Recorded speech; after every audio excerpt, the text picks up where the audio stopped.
Welcome to Spotlight on DACC. I'm Mike Irvin, your host. Thank you for joining us as we take a closer look at the activities and programs and some of the organizations that are involved with Danville Area Community College. We have a very special program for you today.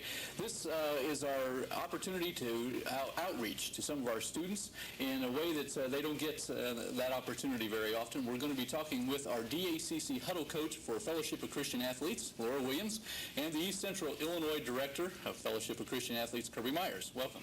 Thank you. Thank you for joining us.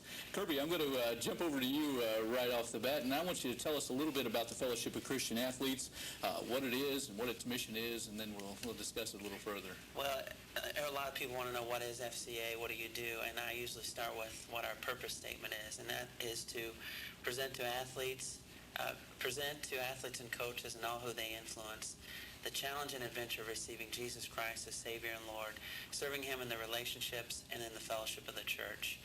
We're a presenting ministry. We're still allowed on high school and junior high and college campuses, and we're trying to target athletes and coaches and all who they influence with the gospel. And it works because of the influence of sports. Right, so coaches seem to have a strong influence. Yeah, I know you've talked about that before, how the relationship between coach and player is so close during that period of time. So you draw upon that, don't you? Right, and unfortunately there are some coaches that are bad influences, but we want to take the coaches that have a Christian influence and use them to be positive peer pressure in our schools. There was a study that said the average parent spends about 14 hours a day quality time with their children, but an average coach spends about 14 hours a week with an athlete, so they can have a tremendous influence. Okay. Now, I want to make sure we got that straight, because I think you flip-flopped, didn't you? Coach spends more time than the parents do. Right. Okay, all right. That's why I wanted to make sure that. The FCA is how old of an organization? We're in our 43rd year of ministry. It was started in 1954. Actually started by one man named Don McLennan, who started collecting articles of Christian athletes and keeping them in a drawer, and really believed that God was leading him to start an organization of athletes that would do what we're doing today. I see. So I had no idea it's 43 years old, and I'm sure there's been a lot of influence to athletes and many athletes who've grown up in the organization and went on to higher levels. Kirby, how do you get schools to be involved, to say buy into this concept of having a Christian organization on their campus? Well, usually it's twofold. One is I'll hear from a coach or a teacher in a school that will say, hey, I've heard about FCA. How can we get that going in our school? And so I will go talk with them and see if we can get a huddle started there. Or I will hear of a coach or an athlete that's a Christian in the school and go approach them and see how we can get a huddle going there. It is still protected by equal access, and so it's something that the schools are still allowing today. So you feel like it's kind of an invitation only, or at least by reference. You're not just cold calling. Yeah, I'm too busy to do cold calls with about 40 huddles that I work with. It's hard just to get out the phone book and look up for people. 40 huddles. What's a huddle? A huddle is what we call our on-campus Bible clubs. Those are the groups that meet. Some meet every week, some meet every 2 weeks, some meet before school, some during school actually, and some in the evenings. And that's their circle group where they get together and talk about real issues. Okay, so now we know what a huddle is. We can probably focus in a little closer on a huddle. Laura is our director of our coach, we call him here on DACC campus of the FCA huddle. And you apparently have worked with Laura and had an influence there with getting this started. And so, Laura, tell us about the FCA here on the DACC campus. We've had FCA here on the DACC campus for about 2.5 years, and Kirby was the first person who contacted us. We kind of felt a need to have that on this campus, and we're just really happy to provide that service to the other athletes on campus, and not just athletes. It's open to anyone on campus who's a Christian and who just wants to come fellowship. Okay. And I feel it's really important to provide that fellowship and to let other students know that they have a place to go. What made you feel like you were being led into this leadership position? Well, I read an article where the U of I had it, and I said, if they can do it, we can do it. But I just have a love for the Lord, and I want to be of service in any way that He wants to use me, and I feel this is where He wants to use me. Okay. Well, it takes a special person, doesn't it, Kirby, when you get into the campus, you finally get the inroad made, and you get the go ahead. Well, let's see what we can produce, and then to find a a Laura, like she is in the campus, makes it a little bit rewarding, but yet challenging, I would Absolutely. suspect. Yeah. And someone like Laura is a very attractive leader that the kids really respect and want to be around. And so obviously we're looking for Christian coaches first. That's absolutely necessary. And then it's also important that that coach or teacher is influential and really has the respect of the students. Right. Well, and we take Laura, for example. You're not a coach. Well, Not now. I'm a past coach. I was a cheerleading coach here for Okay. 5 years, but right now I'm not coaching anything. Okay. Except the huddle. But the huddle, but you still have that influence with the students here. Well, let's just walk through it a little bit. You've got an FCA huddle now on the DACC campus. What kind of activities do you have that you pursue on an ongoing basis? Every 2 weeks we have a huddle meeting, and we get together at the meetings, and we usually have a lesson, and the students are real involved. We have a student that we usually give the lesson, then another one that will do a mixer, and then afterwards we'll pray, and everybody gets to comment on what we've said that day. And we have a real unique situation going on campus right now. We have about 20 people involved, and it's faculty, staff, administration, and students. So we have a real good bonding there, and the students can see that here at DACC, we care about them, not just about their tuition dollars, but we really care about them as people. How many of these members are actually athletes? There are about half of the students are athletes. Okay. So the rest of them are coming in just because they like the fellowship and they want the opportunity to join together with other Christians and share their... Exactly. It's so nice to know when you're somewhere that there's other people that believe as you believe, and that if you need somebody to pray with, you don't have to wait to go to church on Sunday, or you don't have to call your minister who might be busy. There's us who are willing to come and pray about a situation, or just be with that person and talk and help them out. How does that work with the adult members, with our faculty and our administrators and staff as they interact with the students? What kind of relationship does that develop with them? I think it builds a very great relationship, because it's real important for the students not to just see me on the DACC campus, but to see other people, because I'm not always here. And my job is to travel out in the community, and they know if I'm not here, they can see somebody else that they can go to. And it's building a very special relationship on the campus.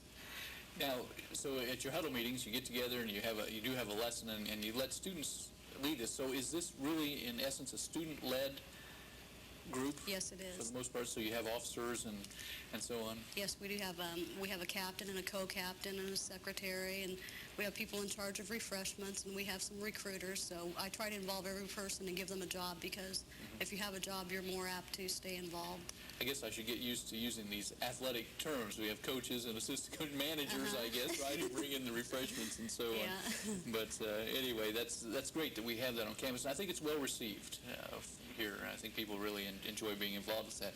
Kirby, FCA is more than huddles. So what are the activities that they're involved in? Well, a large part of our ministry in FCA is our camping program. FCA camps have been going on since 1956, 57. And over 12,000 coaches and athletes went to an FCA camp last summer. It's the largest sports camp ministry in the nation. We call it a week of inspiration and perspiration because we inspire them with Christian coaches and athletes who are pointing them to Christ, but also perspiration, where they come and work really hard at their particular sport. So camping's big, and I'm involved with about 3 camps every summer. And it's really, we get our kids and coaches to camp, and it really spears them to the huddle for the rest of the year. Where are these camps located, Kirby? As close as Marshall, Indiana, which is near Turkey Run, and also in places like Thousand Oaks, California, or Black Mountain, North Carolina. We have 100 different camps on now 40 different locations. So pick one you can go to. So these are obviously in the summer when kids can go for a period of 3, 4, 5 days. Is that what they? Yeah, actually it goes Monday through Friday, and camps run in the months of June and July. One of the things that's kind of interested me, and we haven't talked much about it yet, but the Dads and Lads camp. Tell us about that. Yeah, they've started a new camp over at Marshall, Indiana, at the National Conference Center that FCA owns, and it's Dads and Lads. It's for fathers and sons to come to camp, and it's getting more and more popular. I know it was filled up last year, their second year, but I know a lot of men here in town, John Alexander and Scott Simpson, have taken their sons, and it's really a neat way to involve the fathers and their sons to be together in competition. Right. So they have to compete against each other. They just don't go and study. Huh? Right. There's more to it than that. There are other things, aren't there, besides camps, too, that FCA is involved in? Yeah, on a statewide level here in Illinois, we've tried to do a lot of things to involve our huddles so we can bring our huddles from around the state together. In the fall, we have what's called Game Day, and we do that before an Illinois football game. And last year, we brought about 3,000 kids together at the Assembly Hall and had Tanya Crevier, who's the world's greatest female basketball handler, and also a Christian group, Agape, and had all these kids come together, and we're encouraging them to live for Christ, and then we go cheer on the Illini.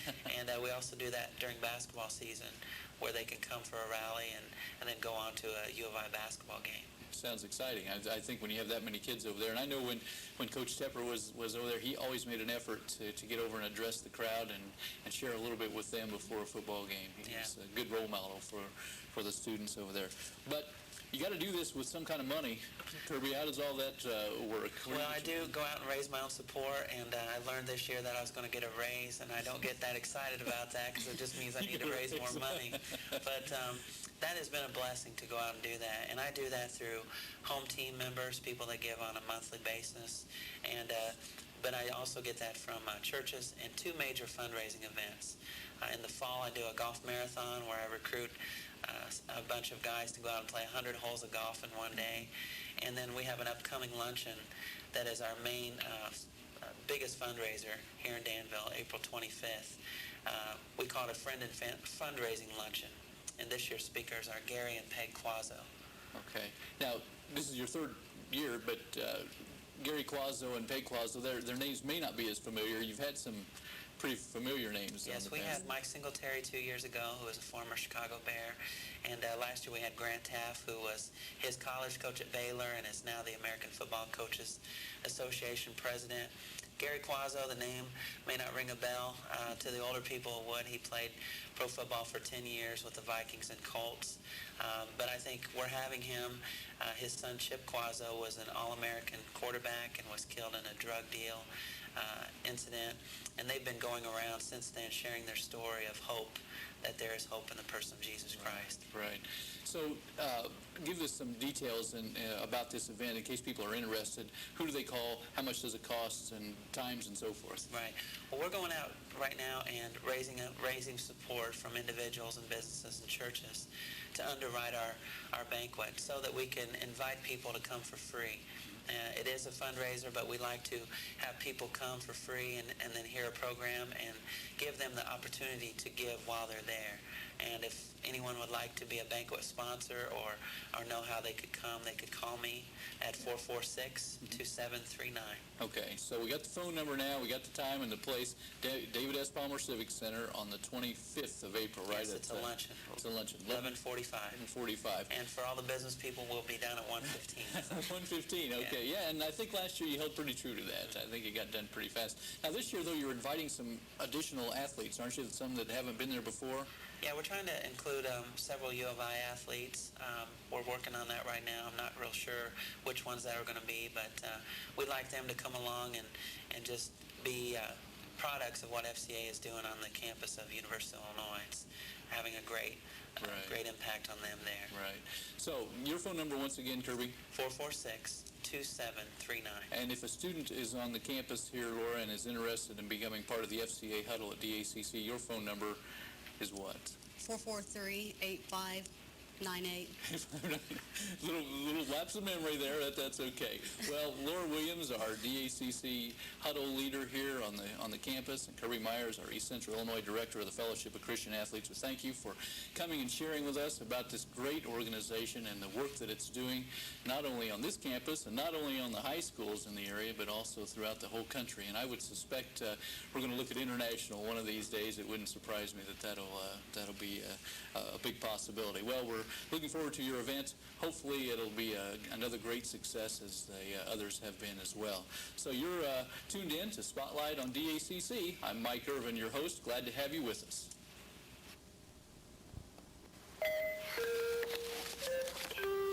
That's where we have to start. But this is the book here. Want me to read to you? 1 out of every 5 Americans can't even read a story to their child. Up here. Oh, there he is. Okay. Which is one way illiteracy gets passed down. The city in the tall columns to the statue of the Happy Prince. Have a nice Won't you support literacy volunteers of America and help fight illiteracy? The end. We'll do it again. Welcome back to Spotlight on DACC. I'm Mike Irvin, your host, and in this second part of the program, we're going to talk about a special event taking place on Danville Area Community College campus coming up. With me, we have Heidi Gnadt, the Director of Admissions and Records and the Registrar. It's a long title. I'm sure there's a lot of duties that go with that. And Stacy Ehmen, the Coordinator of Accountability, Assessment, and Planning. Glad to have both of you here. Thank you for joining us. Thanks. Well, you're here to talk about a very special event. Heidi, I'll just turn to you first, and then Stacy, you jump in when you have something to add, okay? But we're celebrating a very special anniversary this year. Tell us about that. Sure. This year, DACC is celebrating our 50th anniversary, and in order to commemorate the event, we would like to have a community-wide celebration that's going to be held on Saturday, April 26th. Okay, so 50 years. Now, isn't that kind of a long time for a community college to be in existence? It really is. I don't think a lot of people realize that we've been in existence for 50 years. We started in 1946 as an extension center of the University of Illinois. So we have been around for a while, although we haven't been at this location. We changed locations a couple of times, and but it has been 50 years that we've been a community college. My understanding is, I guess, that we were addressing the needs of the returning GIs from World War II. Isn't that right? Exactly. 1946. So, Exactly. Community colleges, as a general rule, have not really been in existence except probably since the early to mid-60s. That's about right? Exactly, yeah. 20, 30 years, most community colleges have been around. Yeah.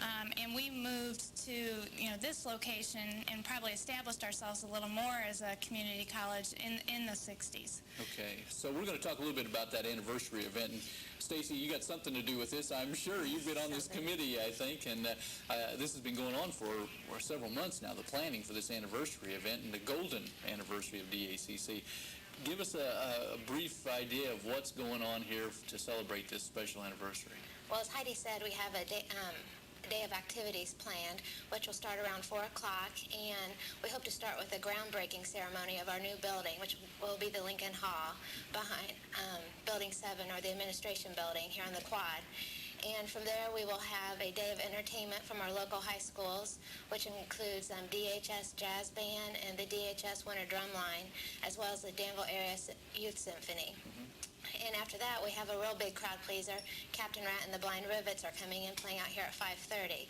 And this is a free event open to the public, and we hope everybody comes out and enjoys the activities and fun out here. Okay, so we got a lot of musical entertainment. Yes. The big concern, of course, we want everybody to keep uppermost on their concerns, is weather, right? Because it's all going to be outside on the quad area. Correct. So people coming out that day, if they want to get here to the groundbreaking, that's going to be about what time? It's Approximately between 3:30 and 4, actually. Okay. We're going to invite area legislators, and we hope, depending on their schedules, we're not quite sure when that will be yet. So kicking off a late afternoon and evening of activities will be a groundbreaking ceremony, and then music, local children and high school students, and then Captain Rat and the Blind Rivets. So we got a lot of that. Now, you can't have an event like this, Heidi, without food. Definitely not. Not on this campus. No, Right? and there is going to be food available the entire time, actually, and it'll be set up in a vendor situation where people can purchase food. And we've already secured local food vendors, Java Hut, Urest, The Sweet Shop, Sweet Temptations, What's Cooking, and CAGS. So there'll be a wide variety for people to choose from, and they can bring out their whole family. And being that it's around dinner time, they can have dinner and dessert afterwards, and they'll be fine. Yeah. This would be like going to the county fair or to the balloon classic. Exactly. When you smell all that going on, you'll be wanting to hit each one of those vendor booths, I suppose. And that's the environment we're really trying to create with this particular event. Danville Area Community College, and it has the word community in it for a reason, and we would not exist and would not have existed for 50 years had it not been for the support of the Danville area community. Right. And so this is kind of a way to say thank you to the community and allow people to come out and see where we've come and where we're going and just really enjoy the day. Yeah. Now, you've got entertainment and we've got food.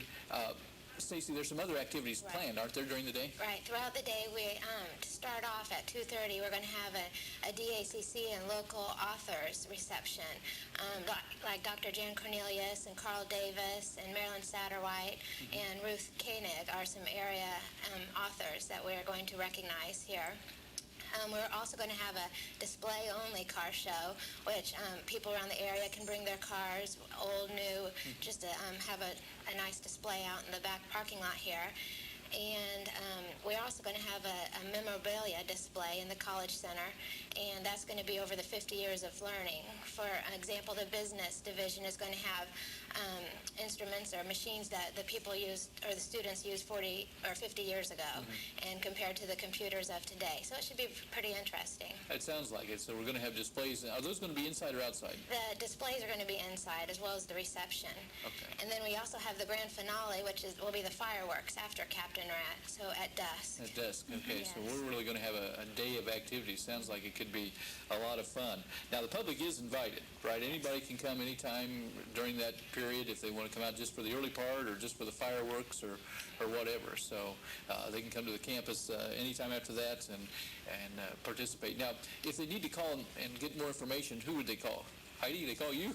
Sure. They can call 443-8800. The registration office has been rather involved, or our marketing and college relations office at 443-8768. Okay. So there's some numbers that people can call if they want to get more information about it.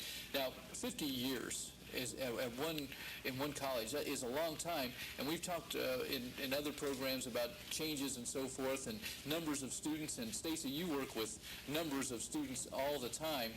Tell us just a little bit now, if you can, off the top of your head, about the number of students that we have this semester enrolled, and just to give people an idea generally about how their community college is functioning. Who our students are. Well, for fall term, I'll start with that. Okay. Fall 96, we had about 2,800 students, and 65% were part-time. So nowadays, most students here have a part-time to full-time job while they're going to school. We also have a majority of women, about 65% also. We have a good breakdown of baccalaureate and occupational students, as well as adult ed and the business and industry curriculums. And our average age is 30 right now, so we have a quite diverse population. That sounds like it's totally opposite of what you would think at a college level. With students, you wouldn't think that the average age would be 30. Our typical impression is that these are students right out of high school, and we're talking 18, 19-year-olds, 20-year-olds getting ready to go on to college. But Heidi, in your position as the director of admissions, I know you go to the high schools regularly to talk to the high school students. Do most of them look at us favorably and want to attend here? Definitely. I would say the impression of a community college and what our purpose is has changed, and people have seen that. I think most people who attended a standard four-year university still think that we might be made up of 18 and 19-year-olds only and just serve that population. We do get about 35% of our area high school students who come to DACC, and so we're still getting quite a few from that age range. But as Stacy said, our average age is about 29 or 30, depending on whatever semester it is. So we're seeing a lot of adult students, and so it really is a neat situation. If you walk into any of our classrooms, you're going to see quite a diverse makeup, and it makes for interesting classes and an interesting learning environment. What are the adult students generally here studying, Heidi? Are they coming for the first time? Are they coming back to school? Or are they just upgrading skills? What is it? All of the above. I think what you usually find, an adult student is coming back to school generally because of some major change that has occurred in their life, whether it be an unemployment situation, a family situation, perhaps a divorce, or a situation financial in nature where they need to support, family members, or retrain for their current job in order to keep their job, perhaps a layoff. So there's usually something that's triggering the fact that they're going to need to retrain or reskill or get that degree that they never did get right when they were out of high school. Right. We have talked before, you and I, on this very same program about how well our students do when they leave here and go to the four-year institution. So we have a great track record of providing quality education to the students. Stacy, you handle all the numbers and the trends and so forth. What do you see as far as our enrollment trends over the past 4 or 5 years? Well, right now, with our enrollment trends seem to be declining a bit, but also the employment rate is very high right now for the Vermilion County area. So when the employment rate is high or the unemployment rate is low, our enrollment tends to vary with that. So that's great. People are working, and as Heidi mentioned, we see lots of people who are coming back for 1 or 2 courses to support what they're doing in their job today. Yeah. And that's why we have such a huge increase in part-timers, I think. Right. Well, you have a tremendous job to keep track of all these numbers and trends. I'm not sure how you come up with all of this when you do, but I do know when you get down to the bottom line and we see what our average age is in our enrollment, we see some very definite community-wide trends. So that when employment goes up and then our enrollment seems to drop, and that's good for the community, but yet we could use some more students at the same time. Coming back to that question then, Heidi, it's time to talk about more students, isn't it? Sure is. It's registration time, as it always seems to be, and we're registering right now and just started for summer session, which we will have an early summer session that starts late in May 19th, and then we'll have regular summer that starts June. What's the early summer session then? It's a 3-week kind of a cram course for those people who want to get a course out of the way. It's the same amount of content, but it's taught in 3-week intersession. So that's coming up. And then fall, which doesn't start until August, but we're registering now. And I know that seems a long way away for a lot of people, but we go out and we register in our area high schools starting next week, seniors who are going to be incoming freshmen. So you can see that with 35% of our area high school students, some of those classes are going to start filling up here even in the next couple of weeks. So especially our students on campus who are here, I encourage to start thinking about registering for summer and fall now. So students who are, what if they're not sure, I guess, is what I'm getting at. And what if they're not sure what they're going to do at the end of the school year? Would you urge them to go ahead and register now? Well, at the very least, probably just assuming that they would continue, meet with an advisor to see what classes, if they're going to continue, they would need. So they at least tackle that hurdle. So when they do decide for sure that they're coming, they can get registered. Yeah. And they can always drop, they can always drop their classes later also. If they do choose to register and something changes, they're not going to attend, they can drop, and that's fine. There's no penalty for that. What do you see as the advantage of taking part in summer school?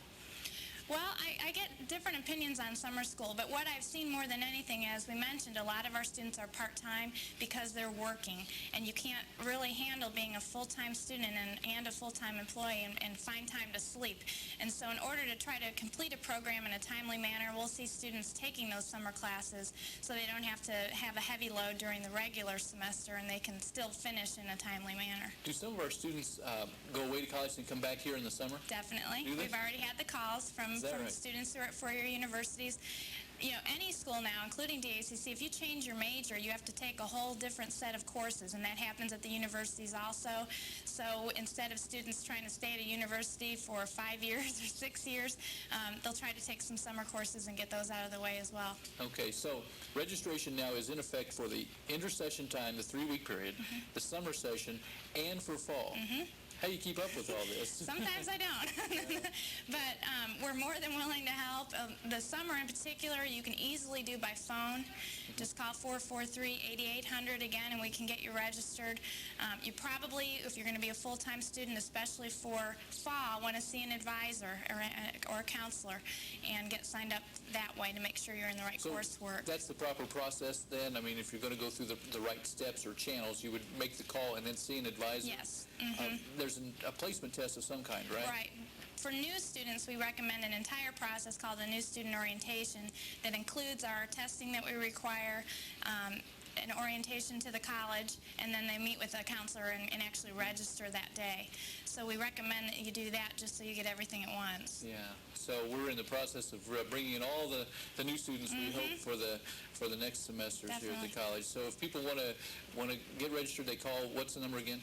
443-8800 just for summer or for a couple classes if you know what you want to take, and then 443-8750 to see a counselor or sign up for one of our new student sessions. Okay. And those will be starting here in a couple weeks. So if students want to now become part of our next 50 years, exactly, they can start right now with year 51, I guess, can't they, with the time that they'll start in the fall semester. it's considered lifetime learning, and we have a student now who was a student back in 1946. No, really? So, so we have what we call lifetime learners, and I think we're all probably having to do that now to keep our skills up. I've heard of students taking a long time to get a degree. But, he graduated back then, but he's just back for fun now. Just for fun and taking some... Exactly. You know, I see a lot of students out here, and we call them students, of course, no matter what their age, but it seems like they like to come out and sit down at the computer terminals and learn a little bit about how to make a computer work for them. Definitely. They come out and take those kind of courses. And the display of memorabilia that Stacy mentioned, one of the things to think about is in the math area, they used to use a slide rule. Now, this is before my time, but now they have graphic calculators. They have more computer memory in them than those big mega computers in the 60s when computers first started. Isn't it? So it just shows how technology has advanced. Right. Well, we started this portion of the program talking about the anniversary and the first 50 years. Stacy? I just have one thing to add. At the anniversary event, we're going to give 3 free credit hours in a drawing away. So if anybody's interested in enrolling for summer or fall, they get a free class. Okay. Stacy, in 30 seconds, can you give us the date and the time and everything again? Saturday, April 26th, starts approximately at 4, and we'll go to dusk, ending with the fireworks. We hope everybody comes, and bring your lawn chairs. And they can come and they can eat? They can be entertained? Bring appetite. Lawn chairs. Lawn chairs, for the fireworks. that's right. And plan their education. Yeah.